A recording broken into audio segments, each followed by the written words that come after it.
you left to right, Trey Kaufman-Renn, Gicarri Harris, and Fletcher Loyer. Raise your hand and we'll get microphones to you. Brian, go ahead. Fletch, what was the difference in the first half and the second half? What was the difference in the first half and the second half?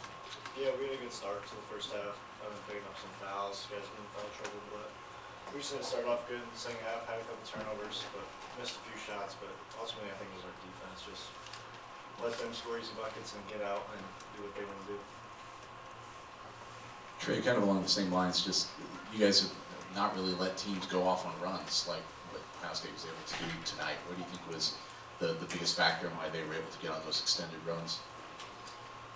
I think we fouled them really early, and then that kind of got their heads up. And then going to the second half, and they're a good one-on-one team, and they hit some shots. But the thing about defense is when you get a couple kills and defensively you're in a groove, they don't make those tough step backs or one-on-one plays as much. So I think it's just we let them get their heads up.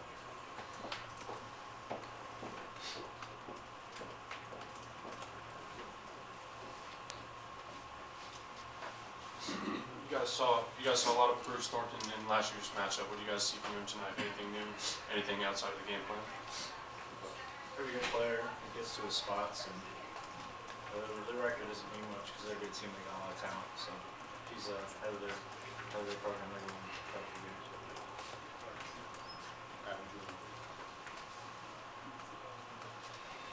Trey, going up against Ohio State's front court, what did you see preparing for them on film, and how did it match up with the different bodies that they threw at you?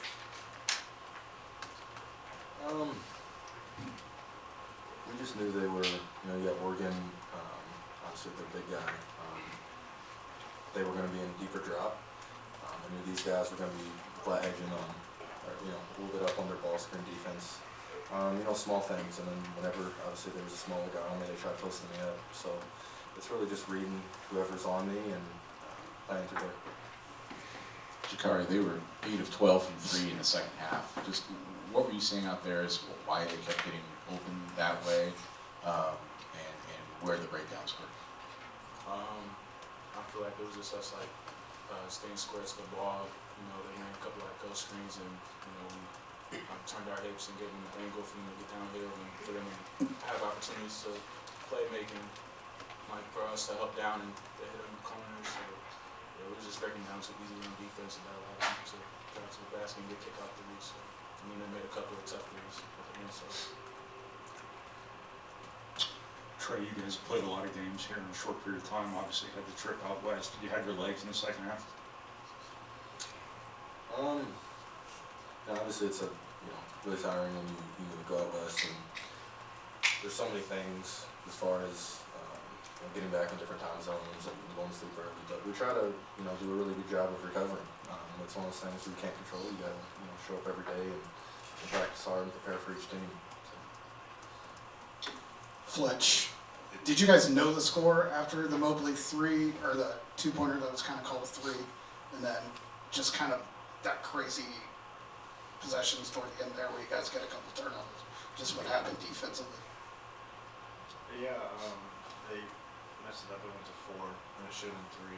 Then they put it to 2. So when I checked back in, I was wrong. I said something to them. They told us to pass the ball in, but obviously you can't pass it if the score's wrong. So it was just a mistake.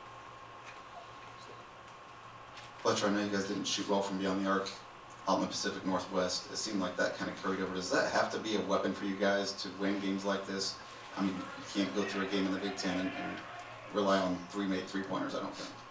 Yeah, definitely. We'd like to see a higher volume, a couple more makes, but ultimately it was our defense that started that second half. It just wasn't up to par, and it's not what we need. So yeah, you can make 3 threes, but we should have won that game. Had nothing to do with how many threes we made.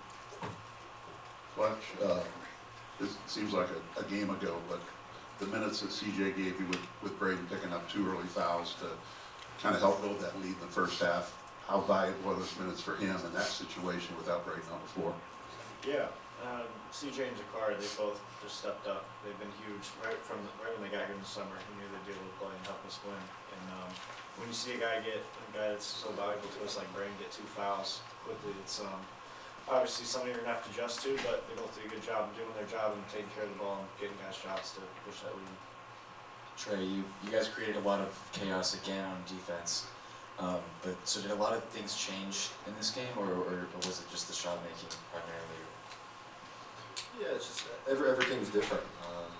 They had a lot more, one-on-one players that were going to go and try to make plays. I mean, it's, obviously we got to do better defensively, but they also had, a lot of tough shots. So, hats off to them for making those. Gicarri, just what was the vibe at halftime? I would assume it would be pretty positive, because you guys were up 16 before they hit that late shot, and Braden only played 10 minutes in the first half. Just kind of what was the energy going in halftime coming out? Yeah, we were very positive at halftime at the lead, but we also tried to tell ourselves, it's back to 0-0. We gotta do better starting off second halves. You can't play the score. You gotta keep playing hard no matter what the score is. That's what I'm saying. Gicarri, I think one thing this team did last year, and I know you weren't here with this team, was when these losses happened, they were rare, but they took it in stride and bounced back. Could you kind of read the locker room afterwards that this is a pretty resilient group, that these things happen and, this one's over and done with now? Yeah, that's exactly what Fletch said after the game. We lost, but you can't angry at it. You gotta move on to the next day. Get back started in the next game, scout, and just be ready, be prepared next time. Ryan, do you want to go? For Gicarri, seems like teams that play for isolations have kind of played into what you guys do defensively from a help perspective. Why was the second half different? Were they doing anything offensively to move your help around or anything like that? I think I did a bad job just getting around screens today. I was holding screens, which slowed me down. I just got to be better at that, and that kind of opened things up for them. They would start to get downhill more and be able to play me. So I just got to do a better job of that. So yeah, that's pretty much how they were getting most of their threes, and then a couple of tough ones. Thank you, guys.